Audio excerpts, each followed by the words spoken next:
para sahabat sekalian, kembali saya bersama Pak Eki Sidik, seorang pegiat dan praktisi Chen Qi yang berdomisili di Melbourne, Australia, tapi juga sering mondar-mandir ke Jakarta, dan kebetulan saat ini sedang ada di Jakarta.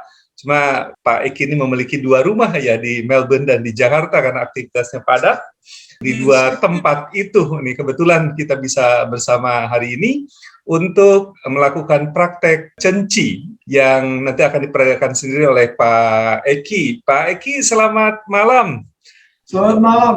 Ya, terima kasih nih sudah kembali bersama ya untuk melakukan contoh praktek Chen Qi kepada para penonton ya, para sahabat kita di luar. Nah, Pak Eki, untuk latihan ini, apa sebenarnya yang perlu dipersiapkan ya Pak untuk praktek Chen Qi ini?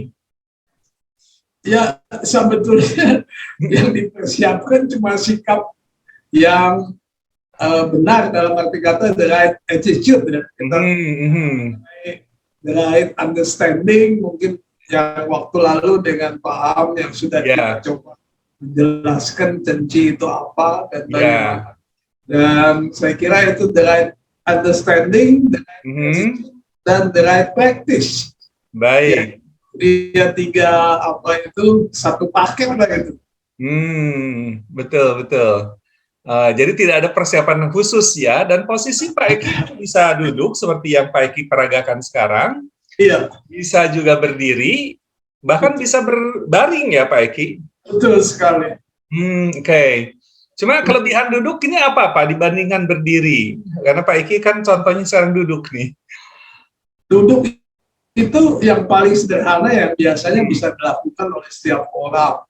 Termasuk yang sakit, karena sebetulnya ini Chen Qi ini justru lebih diperlukan atau lebih bermanfaat untuk yang sakit ya. Karena lagi kita prinsipnya itu bahwa sakit itu abnormal ya.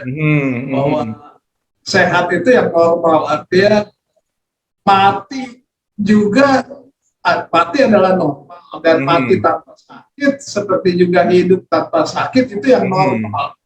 Ya, jadi ini sebenarnya bagus untuk yang sedang sakit, tapi yang sehat ini sebagai upaya preventif kan Pak Eki ya, untuk terus sehat sepanjang masa. Betul sekali. Jadi praktek ini dilakukan tiap hari ya, Pak Eki tiap hari mengatakan seperti makan gitu ya, dilakukan secara teratur. Iya. Ya, ini prinsip yang dikatakan self healing. Self healing, ya, baik. Bahwa sebetulnya usaha dari luar atau katakanlah prosedur, misalnya yang sakit itu dioperasi, ada intervensi yang invasif, tapi obat juga misalnya semua itu prosedur hanya membantu badan menyembuhkan dirinya sendiri. Sebetulnya ya inilah yang kita katakan self healing gitu, bahwa badan itu merupakan satu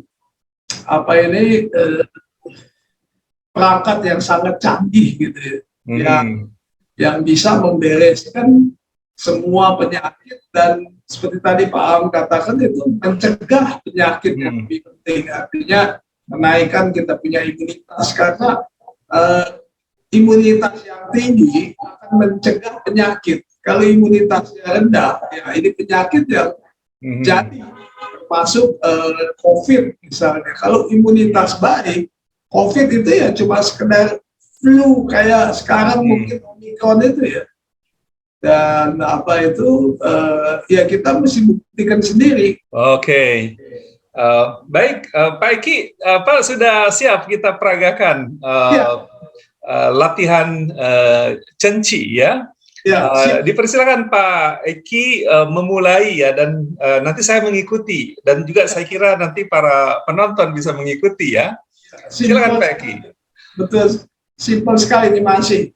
Jadi sekali lagi sebetulnya ini cuma step. Kalau dikatakan 2 step ya memang bisa juga. Artinya kalau kita kembali kepada sedikit teori, itu kan ada 3 pusat pusat di atas, katakan sang tantien. Ya. Pusat di tengah, cung tantien, dan pusat di bawah, siak tantien. Jadi pusat atas, pusat tengah, pusat bawah. Nah ini yang harus jadi hidup, yang memang dilewati oleh meridian utama, meridian yin yang di depan, dan dari dubur ke belakang adalah meridian yang. Jadi yang kita usahakan dalam latihan kita itu adalah supaya chi itu adalah energi yang vital. Jadi energi biasa dengan latihan ini diubah jadi energi yang vital yang menentukan kita sehat atau sakit, kita hidup atau mati, ya chi-nya ini sebetulnya yang sekarang mungkin dikatakan imunitas dan seterusnya.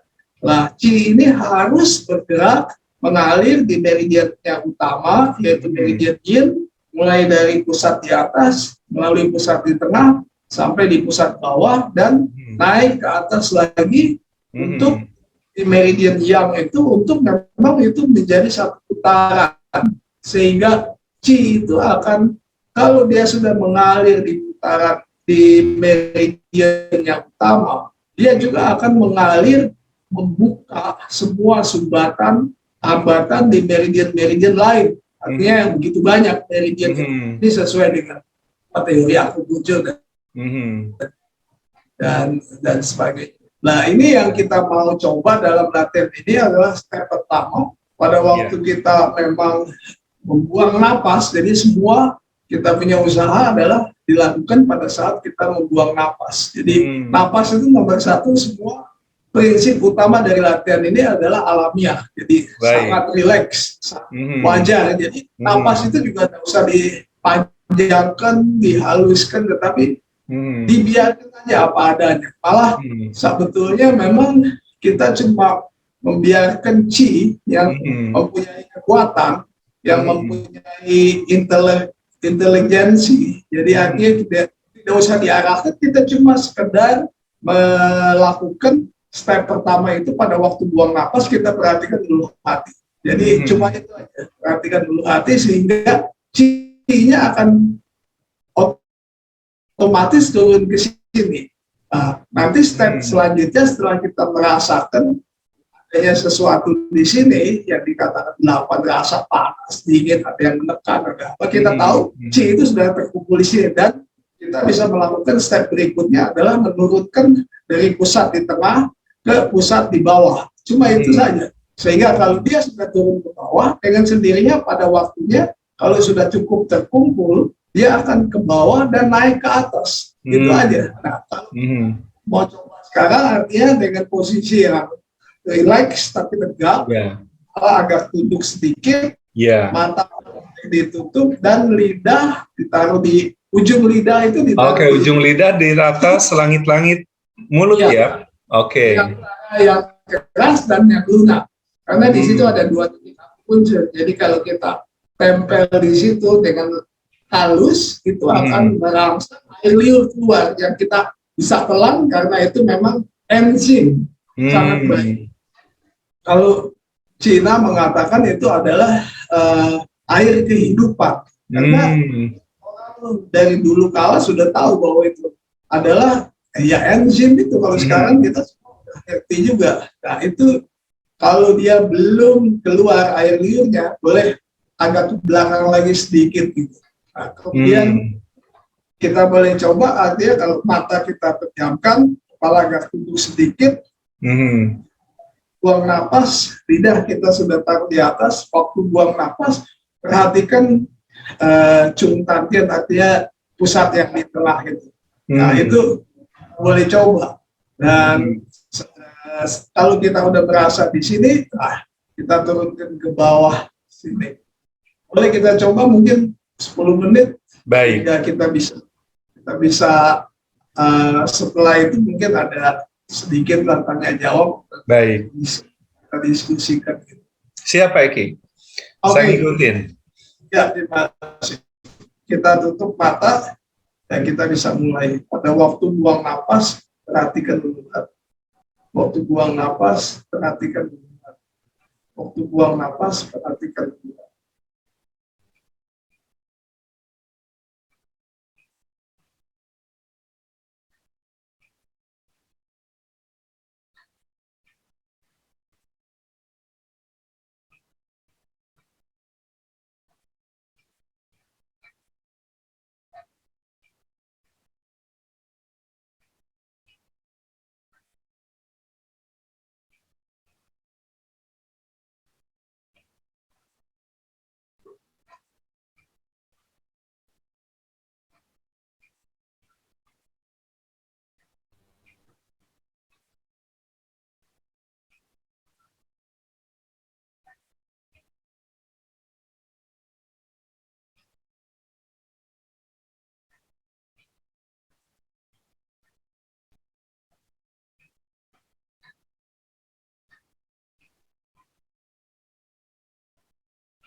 Ya, istirahat. Sudah ya. Tadi 10 menit ya Pak Eki. Ya. Gimana? Kira-kira air liur ada keluar? Saya air liur keluar, nelen terus tuh. Terus konsentrasi ke dalam aja saya, ini alur nafas keluarnya. Iya, pada waktu buang napas itu. Iya, sesuatu yang berasa turun. Ini ya kepala agak jadi berat ya. Iya, iya. Di tubuh turun naiknya, Iya. merasakan ini aja aliran ya, keluar masuk, tapi tidak ada rasa sakit kalau di tubuh ya. Kepala aja yang berat.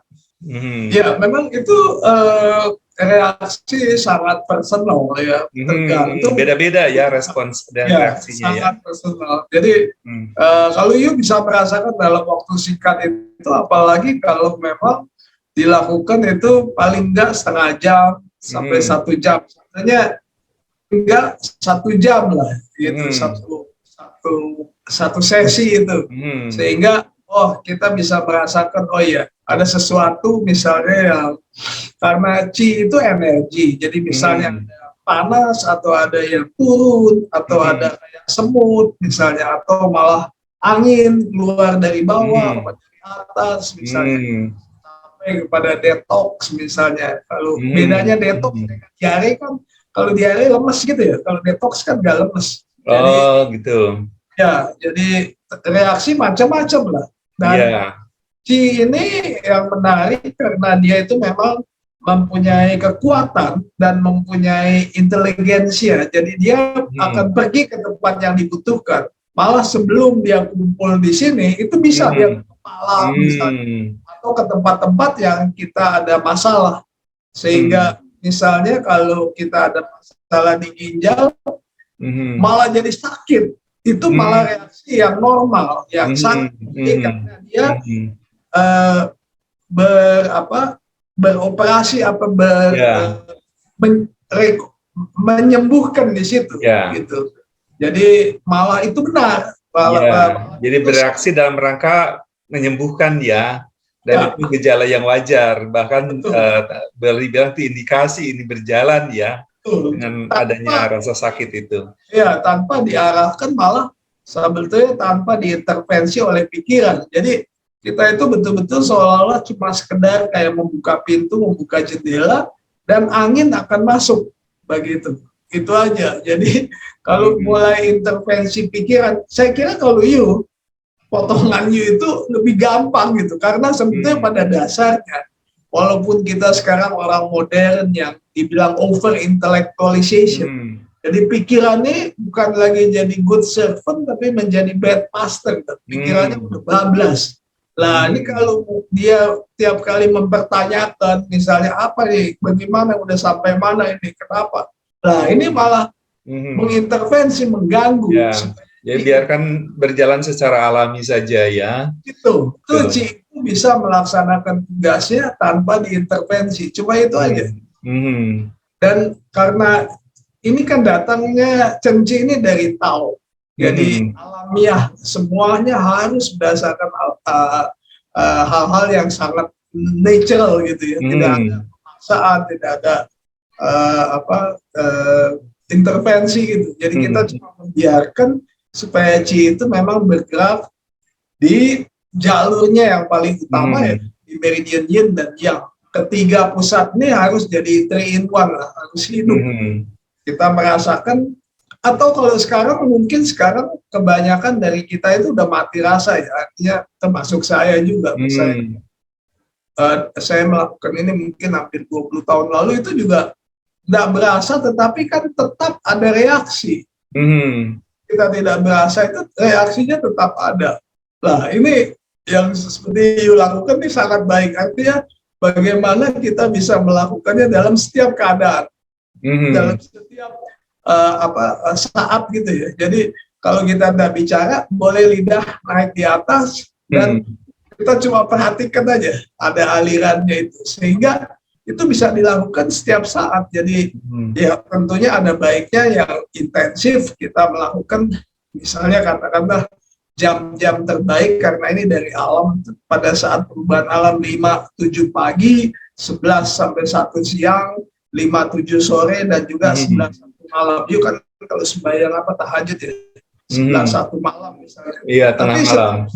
Ya, tapi setiap saat itu sebetulnya saat yang baik ya, dicoba untuk menjadi satu rutin gitu ya. Dan coba mulai dari setengah jam jadi 1 jam lah. Si Profesor Li Xiaobo itu yang mempopulerkan kembali, dia bukan yang nemukan, dia cuma mempopulerkan kembali karena ini kan Tao itu 3000 tahun sebelum Masehi ya. Jadi si Profesor Li Xiaobo, beliau ini saya kira meninggal udah hampir 10 tahun. Kita masih ketemu waktu tahun berapa dia kesini itu? 2010. Anyway, dia meninggal pada usia 102 tahun tanpa sakit. Iya. Dan meninggal di mana? Di China atau di China? China ya. Pemerintah China juga sangat menghormati dia, memberikan tempat di gunung. Saya sih belum pernah ke sana, Hongkong ke sana.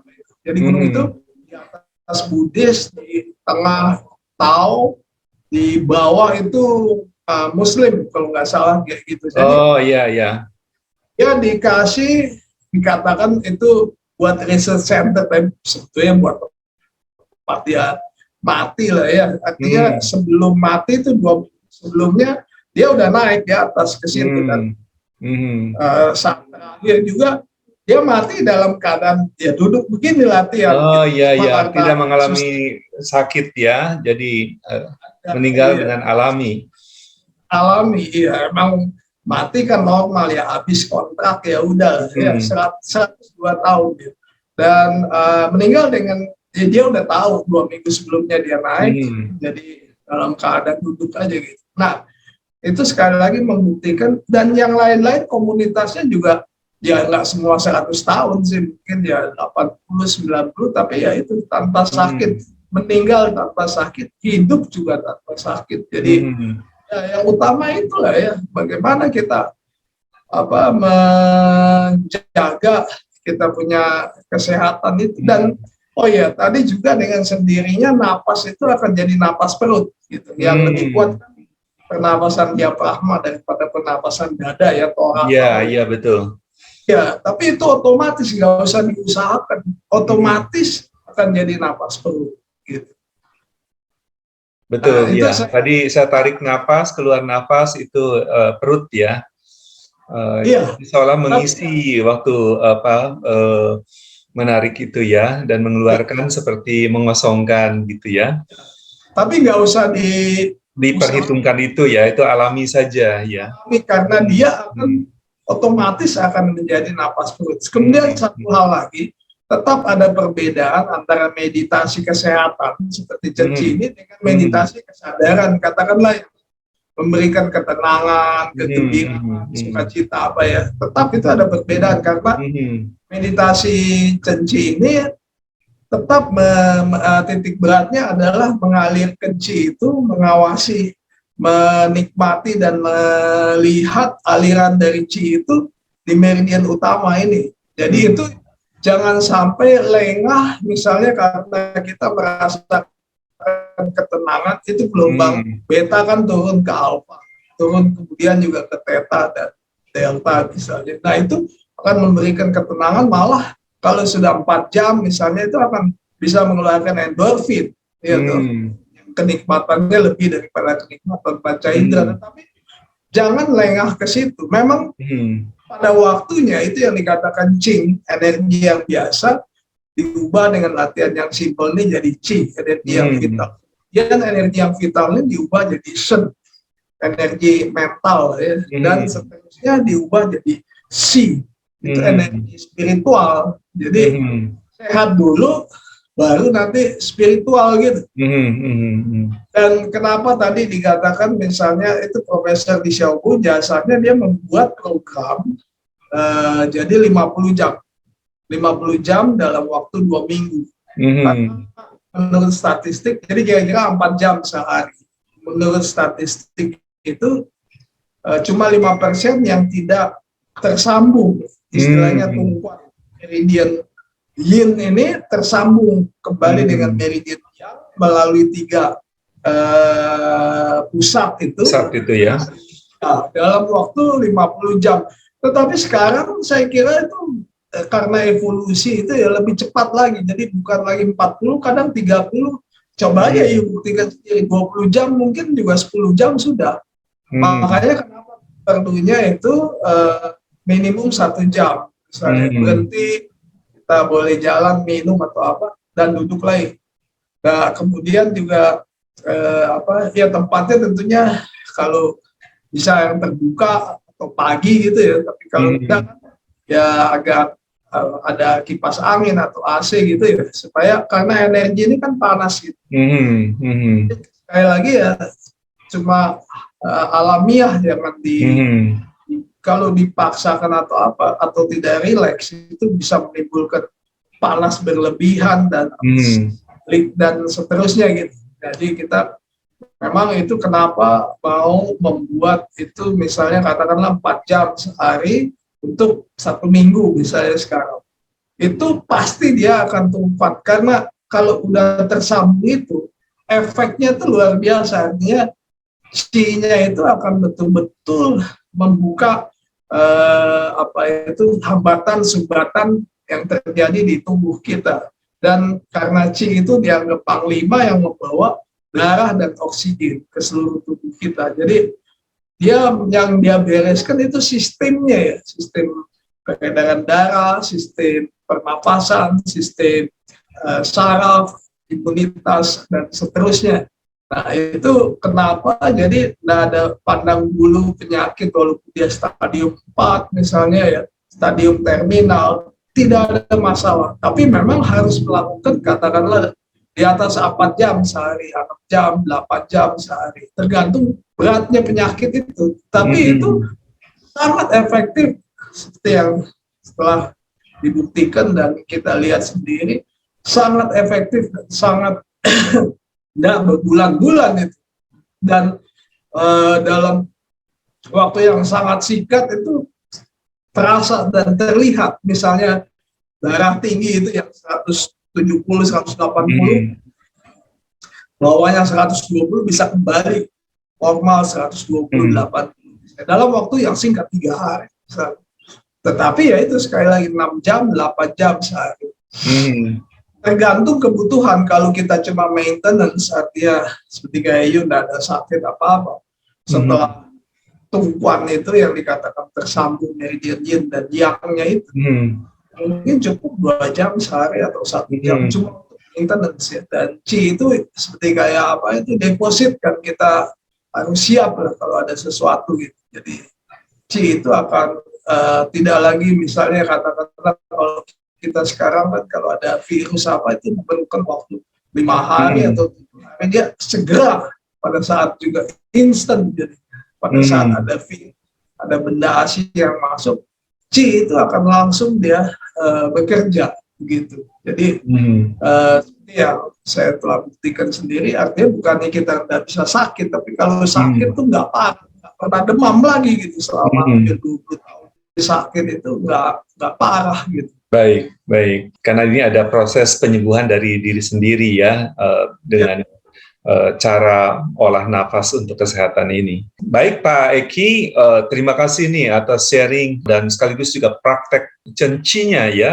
Sekarang ini mudah-mudahan bisa nanti memberikan manfaat ya buat banyak orang untuk hidup sehat, karena hidup sehat itulah suatu kewajaran, satu kenormalan, dan seharusnya ya hidup itu adalah sehat gitu ya Pak Eki ya. Jadi kalau hidup tidak sehat itu tidak normal ya. Nah ini salah satu cara untuk menjaga kenormalan ini adalah dengan latihan fokus ya, olah nafas melalui Chen Qi ini. Terima kasih Pak Eki, salam sehat. Kita ketemu lagi kapan-kapan di sesi berikutnya untuk berbagi lagi. Salam sehat Pak Eki, selamat malam. Terima kasih. Ya. Terima kasih Pak. Terima kasih. Ya.